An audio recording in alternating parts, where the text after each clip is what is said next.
Hallelujah. Whawhira i he ki mua he tawa o mai ki he sāpate uraki. Oe wai ua o e ta ua awhita whitu. Tui ua i aha loto i tai whia. Ke whakamalo ki he o tua talunga pia mo e ki o ku tuunga i e tawa o mai ki he aho whakaofo o whakoe ni. Pia kukore mo ki tau whaiha pas whakamalo ki he o tua.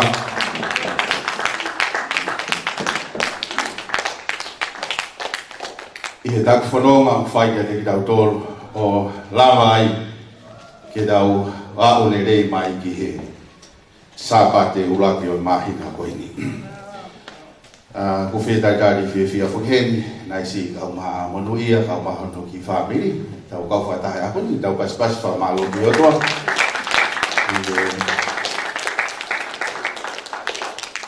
Tau kau whatahe a koe ni, koe hanga pehe o toa, hiki ahon, te tau heni, koe ko hapot ke heni, koe mana wāpeni mo langi ke tau whiohi ai. Kai e mu ilo me ko mo whiawhia ta tau hangi wawe a koe ni. Ka mon be lawe ki iwi. My soul is on fire today. Amen. Hangil ko ke fi amen. Hallelujah. Aku ke he on fire pe mo smoke. Ko ki be ko mo me ngulu. Ko tau ha ke o tua he a ko ni. Tau ngo i ko tau lau mari e tau on fire mau pe ki ki. Mo hilo o tua. Ko hanga ko ene ngau e mo ne ofa ki tangata nei kai ke toe pehe ia ke a mio he kai ke tunga ni ofa na he tunga ko ia e tangata me a ko to pe ne fai e kuhinga be hono urunga nga otua ka ofa pesete te ofa ka fanga more pesete te au pe ko ia ko pehe on fire mai otua ia ka tau simoki ha ke tau to ke otua.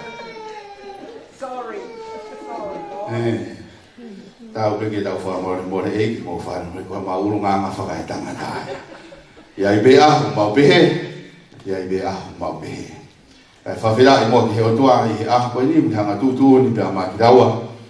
Ke ta i heni ai pa ko whaampe e Saso Immanuel. Ke ta hanga o whamau i ngai ai mo me niti pia mo e taimi o kuta i ai. He ku hange koe ngahi lotu tau whanongo ai koe alo e taimi koe ni. Pe te hata i pehe ia i he kahau. Pea, ko whaampe he mea o tokanga i tua ke rea ke te tau tole a koe ni. Tau hanga omi e tau katoa e tau tokanga e tau whanongo ai ki he otua. Koe whamatara mo i koe ia i he tala noa koe ia ki he mea koe nai hoko i nusi la. O koe ia mea ko hanga whatonga e sias.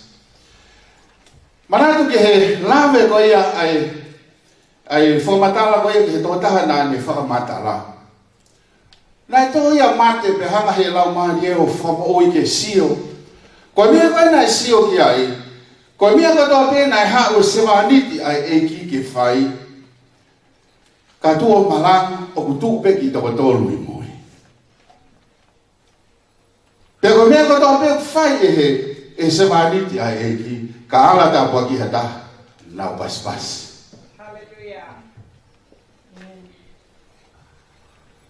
Pe ko talange ki he ongo mea. Ko e kuonga ku tau i ai, ku au ki hatai, ko kamata ke hanga he kakai o tuku aki, ku mawahe o tua i o he kai nga koe nā. Ka kuia e whahinga hepe ai o tua.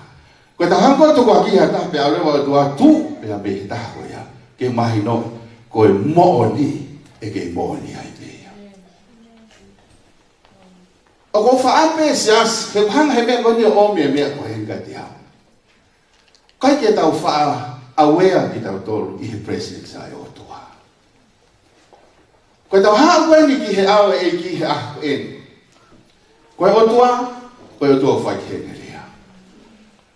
Koe saame koe au tau nofo ai, ka bau te mohanga whawheta ia au, ko nofo angai, te uha ke whiohi pia mo mo tau.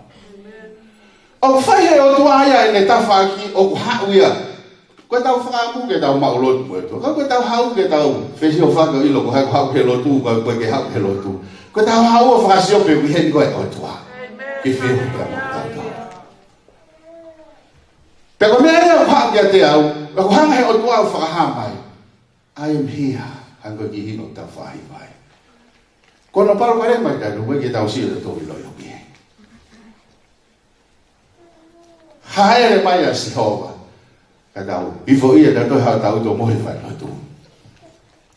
Tau ha pita to no kai ke tau hanga fa tong hai me au fai. He ko ia e mea om he o tua, ko hinga peho no misi ona, ko hi ko kai ke tau hanga mahu inga ia. Heni. Ko ia ko fa am sias. Pe ko hai o tau i heni, mahu inga ia i he ki mo me niti ko heni. Pe ko fa am pe ki he lamari oi e ki ke hanga fai ta pe ki na koe. I he aho koe ni, ki he mama pe mo i mahino o ene folofola. Ko whaampe ke tau sio hei ahoni ki haki folofola o me eki ke tau mai wahe mei aho koe ni, tohi koe a Paula Korinto, ura Korinto, wahe taha wha, wahe a ves hongo fulu, pe mo i ves taha taha. Ura ki Korinto, wahe taha wha, ves hongo fulu, pe mo i taha taha.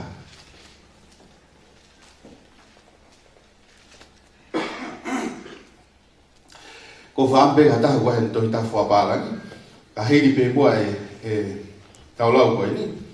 Pea ko whaam ki hataha ke ne lava mua lau atu, Ura Korinto, wahe taha wha, ves hongo fulu mo i taha taha, ui ke mahino pe ki hataha koe toa. Koe tau whio he aha koe ni. Teke tau lau e wholofola koe ni siasa. Ko maare ia pita he ngahi mea. O ku ne hanga ako e au ke he mea koe lau wholofola. Koe hanga koe ia e tau sio koe ia ki he wholofola. O kai e tala noa ki he moaksia si ki mua. Na ia e whaunga e ua na na hanga o approach a ki ai ngahi wholofola ko toa pe. Pea koe tala noa koe ia ki he kuonga koe. Na ia hong ki siase ua. Na ui koe ki siase o Antioke. Pea koe ki siase koe ia o Alexandria. Pea koe hongo ki siase ua koe ni. O ne hanga ia o whakamahino ki a te tau tolu. Ai hanga o e tau sio ki he wholofola ai o tua. Koe ki siase koe ia o Antioke. O pehe koe hanga koe ia e nau sio ki he wholofola. O nau mei nau fo pe o lau whakafo i lea ai wholofola. Mo mahino o whakalea o ku te sio i ai. Ka koe hanga koe ia tala noa koe whekawaki, ai koe ki siasi koe ia koe whakotu ia e pita. Ka koe apostolo koe ia ko maake, na ni hanga ia whakotu e ki siasi koe ia ui koe Alexandria, na i tu ia i spite. Pea nai mei lahi ia ke nau hanga o siofi, ai ngahi mea whakalau maarie o omi koe ia e he wholofola. Pea nai ia rea e kau tohi tapu, ako tohi tapu koe ia ki mua, ke whamahino e mea usio aki i he siasi koe ni, koe whai wholofola ko toa pe ai o tua, o kui kai ko ia pe. O kulea ia i he ngahi levolo kehe, o ianga o i tau whanonga. Kai aha wholofola ai o tua, o maranga, hange koe tau maranga he aha koe ni. Koe wholofola koe ia, o kulanga pe kau ke hao o kuke palaparema whakapaanga, o kuia ia revolo ai o tua tene watu ke hanga o tā poaki ai koe. Kau ke hao koe ha mahaki a koe ke whakamoui, o kuia ia revolo ai o tua. Ai koe mea kotoa pe, o kuia ia ngahi revolo ke rea ai o tua ki he toko taha. He koe mooni koe au tau pehe koe mooni o koe koe ia pe. Koe o tua koe mooni pehe tau sio ki mua. Koe tau sio ki mua, sio ki ta wha, sio ki mui, o mooni katoa pe. I awhio ai o tua. Koe a ko whaampe i he pongpong koe ni. Ke tau sio ki he ki wholofola koe ni, ke toko ni a koe. I he anga ho mahino i e mea utokan ki ai o tua i he aho koe ni. Kono ai ke toi mahino ange. Pau pe ke whalala kakato mai ai o tua i he logos, kana i hoki hanga o mai reima. Ia te tau tau. Pia ko pau pe ke tau lakirea ki he o tua. Ka tau kirea mai o tua ka tau tau. Pia hanga ia i tau whio o whai pia mo iki. Ia tau koe ura Korinto, vai ta wha. Kore ke tau lau whataha pe ki vese ua, koe hongo furu, pia mo e tahataha. Ke tau lau. O pia hana i tai tai mai a man. Tara ya e tua e tua e tai wina. Kaba o ba e kai ke wina e ya o ya. Te ua te te o kulera koe pa te ya te. Te koe te ya te ka pa te ya te ya. Okay, hata gua tu kita fapala, ye lau ang kita fanong ya. 1 Corinthians chapter 14, verse 10 to 11. Undoubtedly, there are all sorts of languages in the world, yet none of them is without meaning. If then I do not grasp the meaning of what someone is saying, I am a foreigner to the speaker, and the speaker is a foreigner to me. Hallelujah. Ko whaampe ke whamamau e tau toka ngā ke ki kawe inga ko eri. Ko e mahu inga o lea. Pe ko e mahu inga o leo. Ko ki ves ko ni na e whenga Paula ke ni hanga o whamahino ki he kakai ko ia o Korinto. O kulahi e ngahi lea ia i mamani. Pe ko jaha lea ia e tai hano o hinga. Kako mea kong tokang kia Paula i he kikonga ko e ni, o kutala noa Paula ia ke mahino ki he kakai o Korinto, ai mea ko ia ko e lea kehe. Ko e lea kehe e siaso i manol hangi ko ia o tau mahino i, o kuikai ko hanea ia ki tau tau ko e lea ia, o kufai i he lau maali e. Peko mea tokang kia Paula i he aho ko e ni e siasi, koe tala noa koe ia ki rea koe ni. Pe koe wholowhola koe u tau lau. Te uhakia te ia kulea koe pāperi ane. O kia hono whau hinga i e pāperi ane.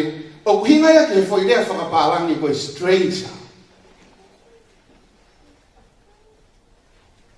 Ka pao o koe ke hanga o ilo i e mea kulea. Pe koe tō taha whai e rea ke he. Pe hoko rewa e rea e koe stranger ia ka koe. Pe te ke hoko koe ia, koe stranger. Ki he mea koe ia koe hiko hotai ilo.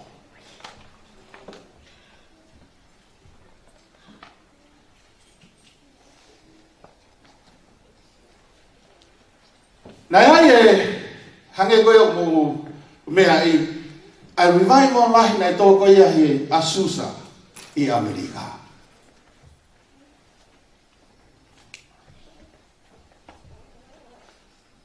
Pe koe tōko e revival ko ia, na e lea kehe ai kakai. Pe na e hoko ai e ngahi mea ai au te ke sio ai ai toka lahi.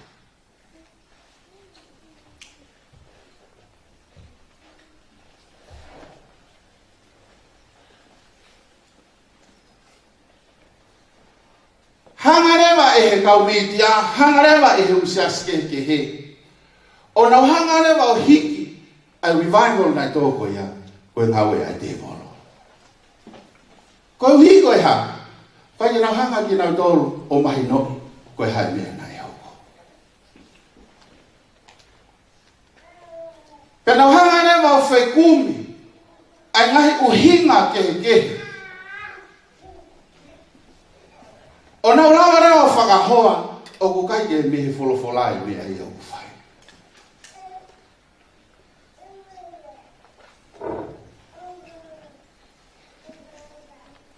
Kai talu pia mehe tau, na e hoko me ai tōko ia e revival ko ia. O kukei lea kehe pia e siasi o ako ke ahon. Pia nā mo siasi ko ia, na nau nofo ko ia, o lau koe mea te wolo, kua toi rea kehe atu, pia moe nau kakai ia ki nau tōru. Koe uhi koe ha, koe rea na nau whaina eke nau mahi noe, pe umuri ia ki a te ki nau tōru. Ka koe uhi o koe ngau e koe anai tōko ha mea hatangata, koe mea ia nei whai i he lau mahi e.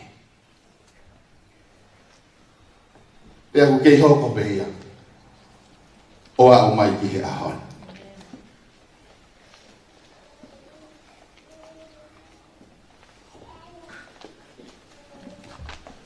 Nau lama ki moa. Ko ia ko ia mo ia tangata. O ia ai voice e ua I he tau mo.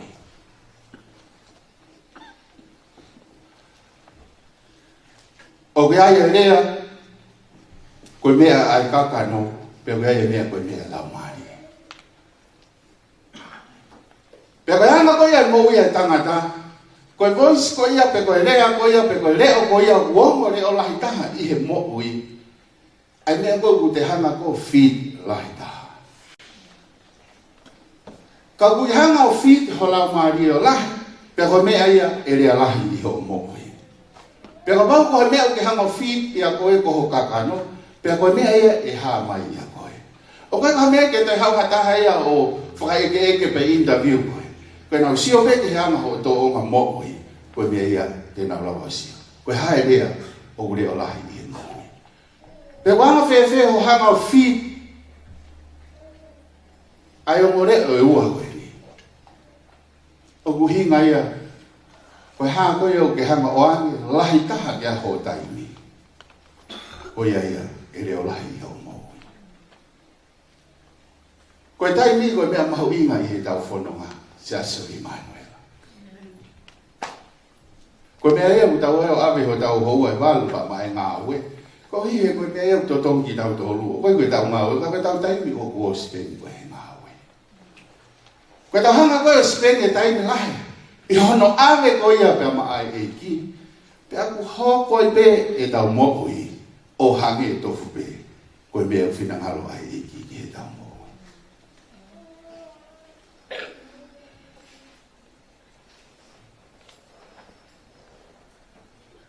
Koe kakai ki tau tolu.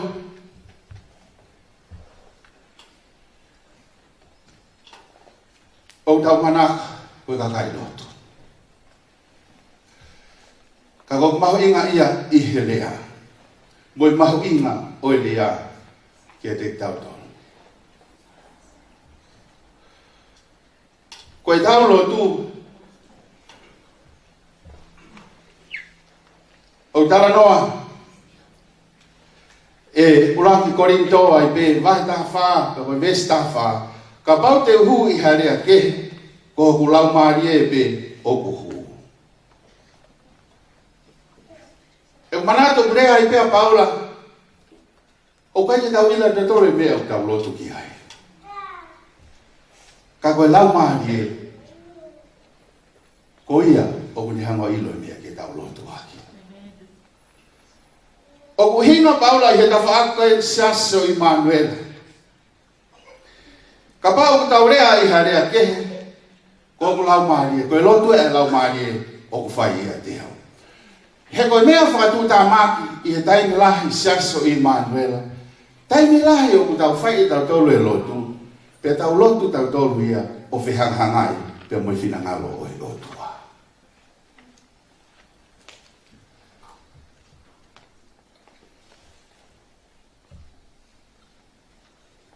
He upehe Paulo, koe kulotu, koe mea ko tokanga I koe ke lotu I he lau maari. E tuki he lau maari ke lotu. He koe ngahi mooni pia moe whina ngaro o I otua te ke hanga lotu ai. Awai wande whakataha ko atamai, he iai e tai, e rea hok atamai, pia whakawhepaki au ki whina ngaro o I otua.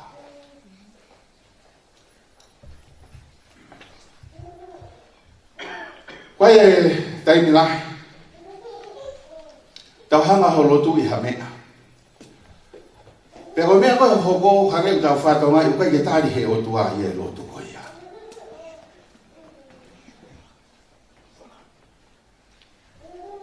Manato ilo anga e otua ia. O lahi I he mea koe ia. I ho o ilo a au I he mea koe ia. Tau lotu I ki tau tolu hataha ke ata mei prisone. Pe tau tangi he aho pe amoe po. Ka ki he otua ka ki ataia. He toka awhiau he otua ke I mo I wholoa nge pe he ne nofo I a popola. Te ulawa nge pe o ngā ue ki ai I he ne ke nofo I a popola. Koe ne rei taha pe te uwhai pe a mei ai he ne ke nofo I a popola. He kai ai hatai ni ko finangalo ke tukuange mai ai. E toki haupe ko ni mo ui. Mo ne ofa mo ni ke te a. O maho inga ai lea. O maho inga ai ki le o e lau mahi.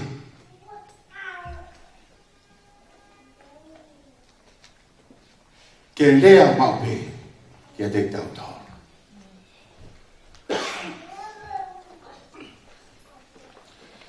Mohanga o whatonga i tala noa koe au e whakatupu. Koe lau maari e o tō ngāu e pe i e taimi o rea ia e o tua. Ke māma mai pe ngāu e rewa e lau maari. Koe uhi koe ha o kutoki ngāu e pe i he mea o kuwhina ngālo ki ai ai o tua. Totonu ke whatonton ayanga e tau lotu whai siaso i Manuel. E koe taha ia e ngahu mihinga. E anga e sio koe ia ki he mea koe ia koe lea e siaso i Manuel. Ko hi koe lea na e ngau e aki i he otua ki he whakatupu pe koe create. Pe koe taimu ko toa pe u tau lea ai o ke ai e ngahi mea kune hanga create. He ngō mana tui o kufu pawa au pito ai mea tau rea ki ai. Te tau nama pea o whakamara ia ai tau whanau, te tau rea pea o tāpua ki te tau whanau. He koe rea ko toa pea o tau whai o tau hanga o create ai mea. Ko mea ko tau hao ai koe e tau tuku he au e o tua worship ai o tua. Pe koe rea ko toa pea o tau whai ki he ki, ka koho hau ke mo ui pe wha mo ui ho maha ki pake tala ki he otua iwa hina. Pau ke ilo, koe otua, koe tō tahe kune hanga o whakamore more, a ho anga hala, pake hanga o tala ki he otua, ko ia o kune whakamore more i ho anga hala. Pe koho lea ko toa pe o kune hanga o create.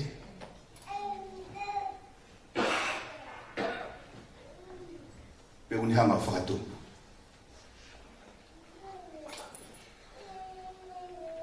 Kau ke whimau ai otua. Koho otua. Pakihanga tala ki he otua. He koe tai ni lahi ia koe anga pe ia ho whakau kau. Moe anga ho ilo ki ai. Paki whakalongo pe koe ka lagi ke rea tala ki he otua. Kani hanga create koe otua mo onia. Pe o tua lahia kia te koe pe moho moi.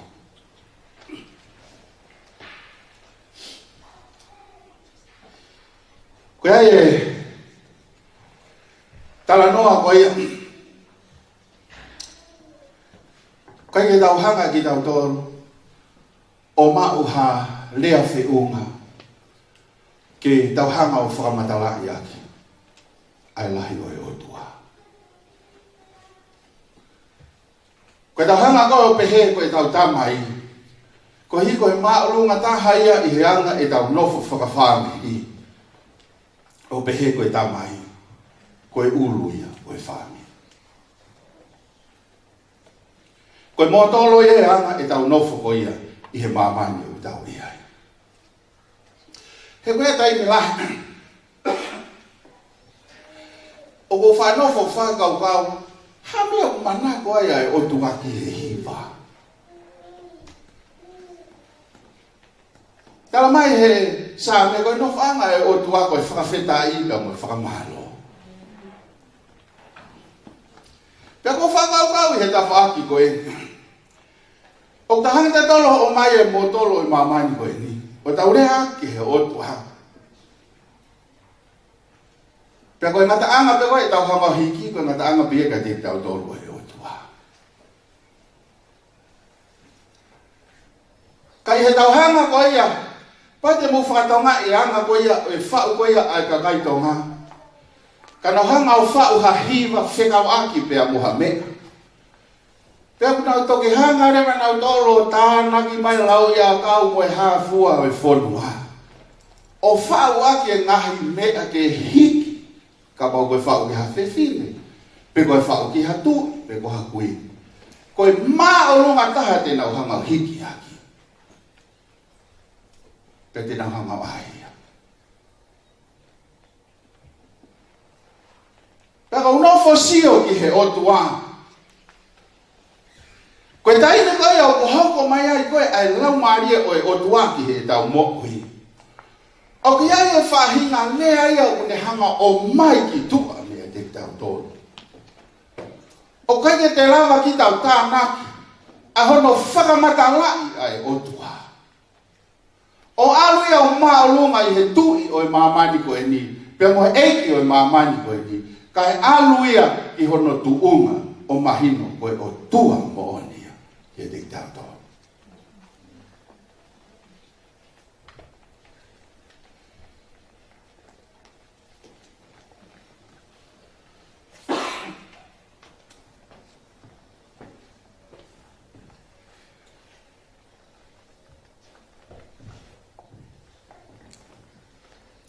Koe o tua ia, koe o tua tae whangata ngata ia.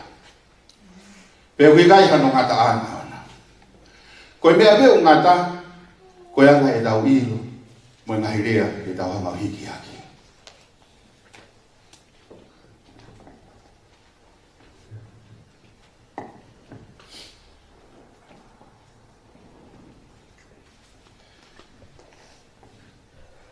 Talamai he tohi ko ia a Korinto.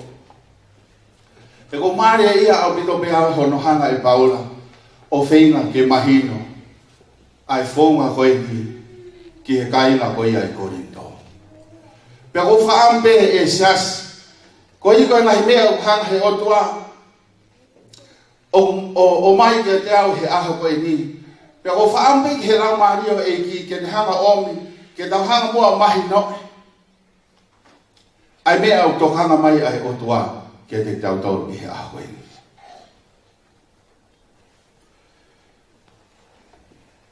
E rea pe koia kia Korinto na i pehe ai e kong folfola koe ni. Ka pauna nau ilo.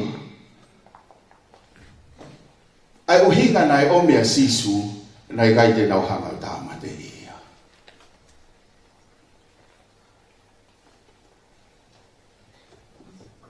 Ka pauna nau hanga ilo ai uhinga na i kai te nau hanga tāma te ia.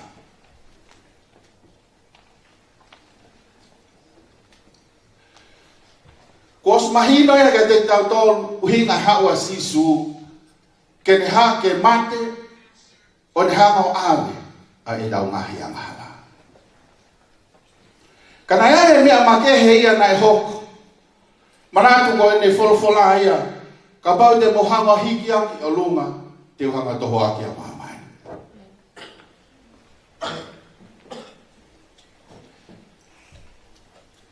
He ko mea nai tokanki ai e otua. Ka pau te mohanga hiki aki o lunga. O kui ai e me aia ia te au, koe lau maarie maa on o e otua. Ko au toko taha pe ia, o koutu o rea ke te mautoro.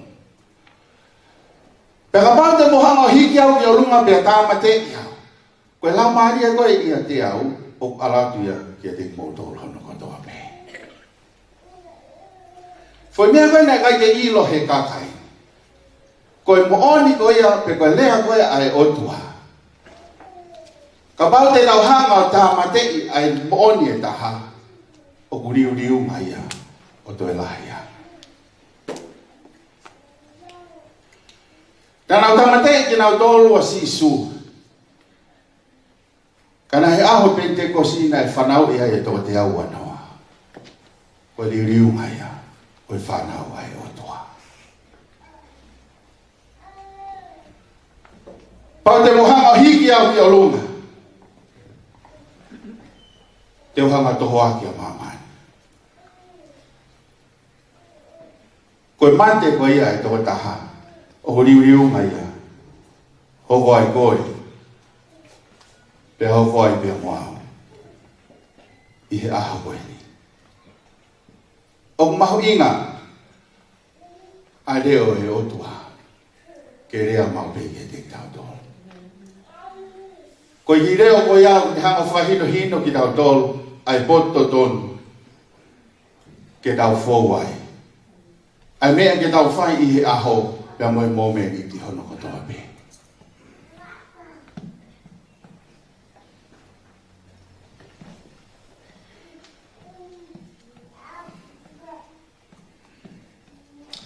Kala noa kai ai si ope. Tara mai nai hanga I whatataha atu. Ai whanau ai otua. Whatoa ngai hake kukau atu mo setane I he alu atu. Ege atu. Setane. Koho alu ki whe. Ai setane ko whai pe ku mea mau pe ko alu pe ko takataka I mamai.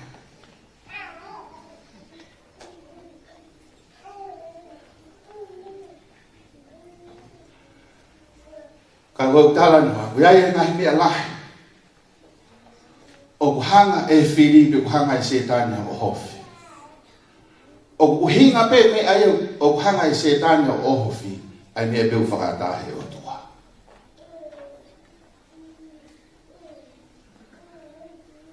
Ia e ngai mea ai au fōai e tau mo'ui. Pea ku hanga ai he whiri o hofi ai ki tau tōru.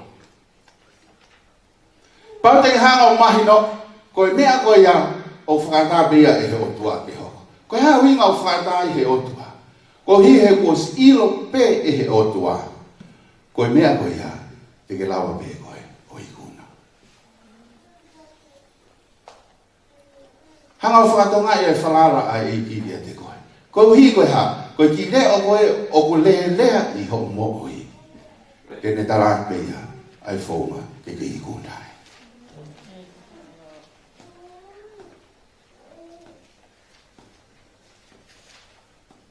O kia ia ngahi mea lahi au hoko ki he tau mo'ui.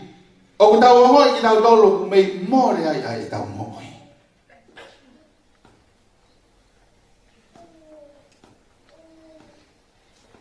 Kai talo mai e, para tau he rea ko ia, whai ko ia, I he tangata iki ko ia si wha. Hongo I si ho vai au, rau noe nea, ke si o te he tangata ko si ope. Ke si o ate ki whiru motua ko whakataha setani te we. Ko ia, ko pore ai. He ko iru, ko I reo ku rea ai, te nei kuna me. O ko ke si o atu he ku ki tangata ko e ko mea.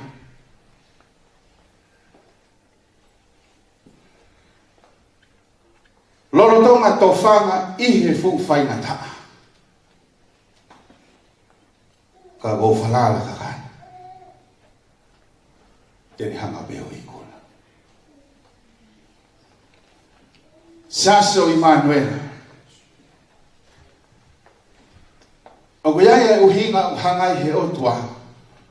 O omi ahono lau maari maa oni oni. Ko uhi ko koe. Pea mau I ngai ahoi. Pea wea toko lahi ia. Kuna wao o whai e ngā weni pea nau maa pea nau whoke. Koe uhi. Koe ngahi whakatanga. Koe ngahi lau I ko vi o hoko ki he ngau mokoi. Pea nau hanga rewa tu hifo o nau whai pe ki ha mea. Ke nau vale reipe. Pea moe kaka I moe ngai siasi. Kana iai uhinga na hanga he otua, o ni hanga omi hono lau maari e, ke inasi ai, pia nau inasi ai haha koeni. O torea I pia paula, na uhinga o mai, ke mo hanga o kumu, ke mo ilu, ai lo loto o e otua. Hallelujah.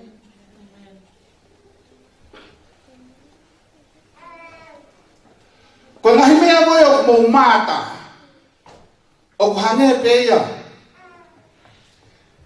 Hawhanki salati wau tau kai kai o tai tari ki he main course. Koe whanki mea bea ke whakaifo ke mō i loe o bea ia mea lahi au. Ka koe uhinga i tu mai hana lau mahi ke tau whekumu. Ke ne ha awe ki tau tolu. Ke tau hanga o ilo. Ai lo loto. Oi otua. Hallelujah.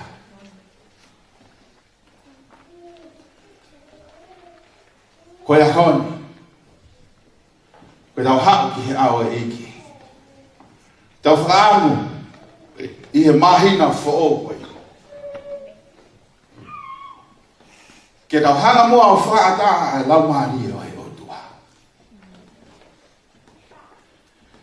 Kene step in ki he tau mo'oi.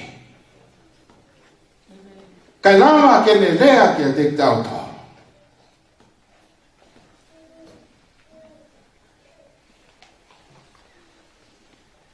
Kai lama kene hanga o tataki ki tau tona. He koe palparema o e aho ni. O kui kai koe mea koe au tau whetau raki pia moia. Ka koe palparema ngahi aho ni. Koe mamaha o e tau ilomi. Ai loloto o e otua.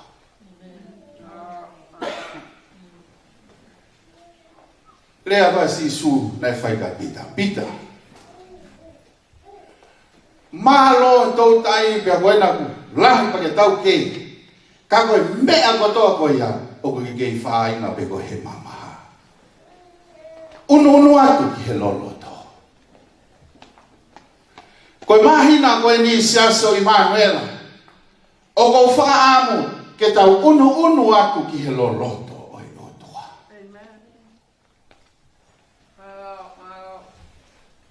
Ke tau unu atu ki he loloto o i otua. He kou hinga koe ngahi mea kotoa pe ku tau palo pare mai. Koe ne loloto ange hau ki he otua. Koe ia me e koe palparema. He koe mea koe toa pe, o kuke ilo ia pia me he otua.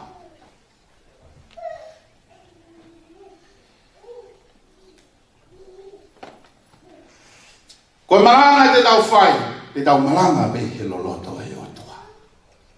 Koe tala noa te tau whai, tau tala noa me i he loloto e otua. Koe lea te tau whai, te tau lea me i he loloto e otua. Ka tau ka rifi i he ngau e tau whai, tau rifi pe i he loloto o e otua. Ka tau ka action i he ngau e tau whai, tau action pe i he loloto o e otua. Mea kotoa pe tau whai, tau whai pe ia i he loloto o e otua. Siaso Immanuela.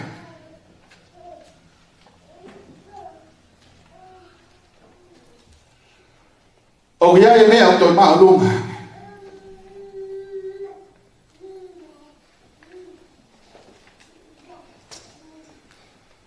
Koe Claudia, pe koe lang o e otua. Tau nofo whakau kau pe nai, mei whewhe nai a le volo e tau whanonga.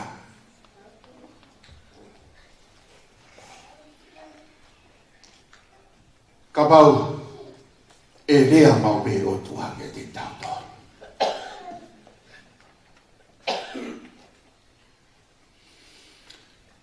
Tau malanga e pongpongi eki, koe hae meo ke whinangano ke whai a koe.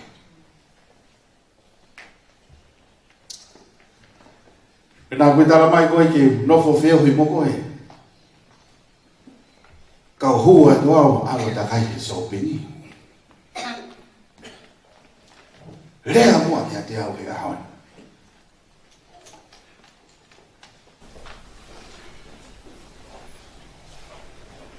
Nā koe ke whinangano koe. Ke alo ahe ke mahani. Kau alo awe. Lea mua eki ke te au.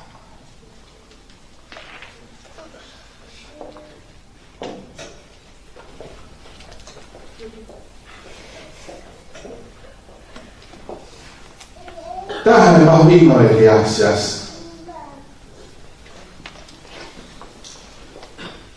Koe ia, ouli hanga täällä.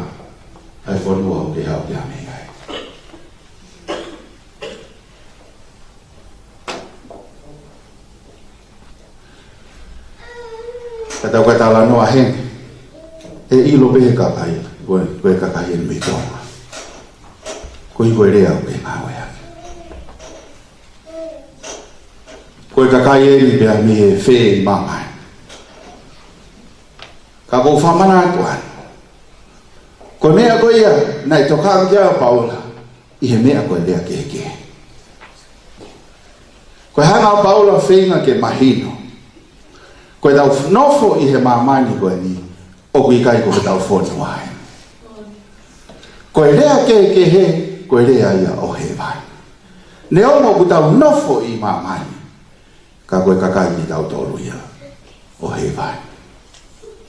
Pea hanga rewa e he lea ke he o whamahino. Mo whaloa na hiki tau tolu. Koe kakai ki tau tolu. O nau tau nofo te teo. Ke awe ki tau tolu. Ki he vai.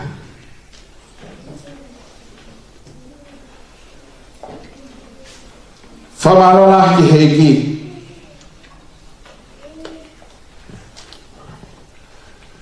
I hono tataki mai e tau mo'ui.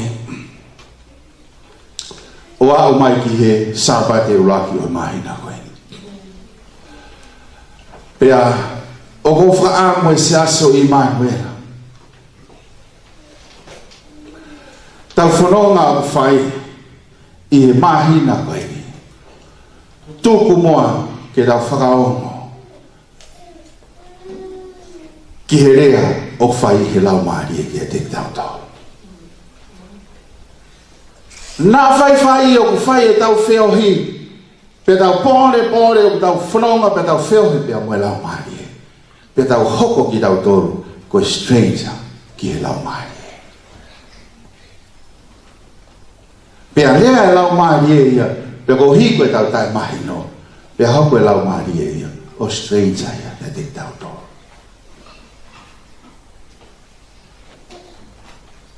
Tau hanga o whakatonga, e whanonga o tau whai.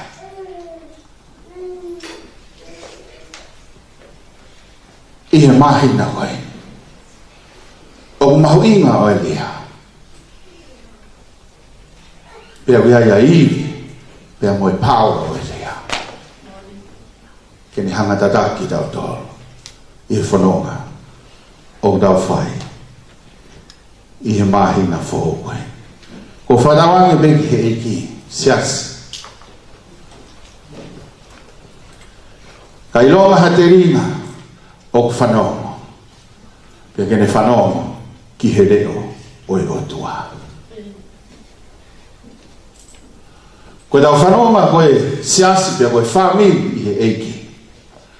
O ko whaampe ki ha le volo e hanga he otua o awe ki tau tōki ai. Pe ko ke loto ki ai pe i kai. Ka koe whaamu ki he lau maari o e eki. Ke tau mū o toa pe. I he mea o hanga he o tua. O ompa mak tau to.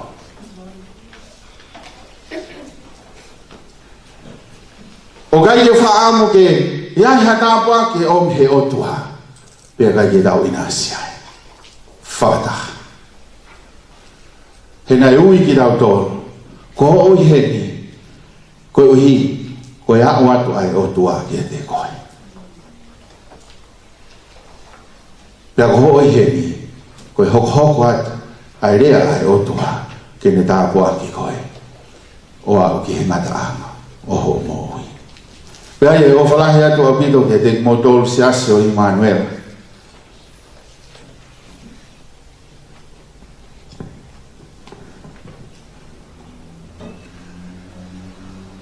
Pa moe kulotu lahi ki he otua.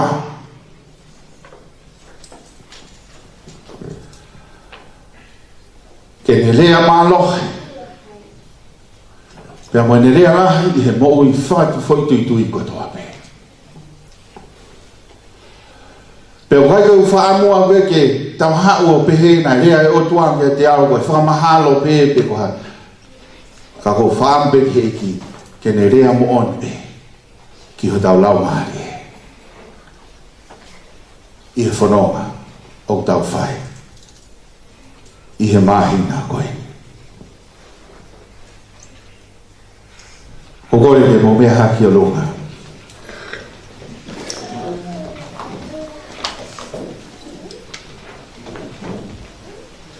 Pokore ke avita ke ne pe mai ki boti. Kahiri ko ni te tau hokwat ki he tau sa kala me.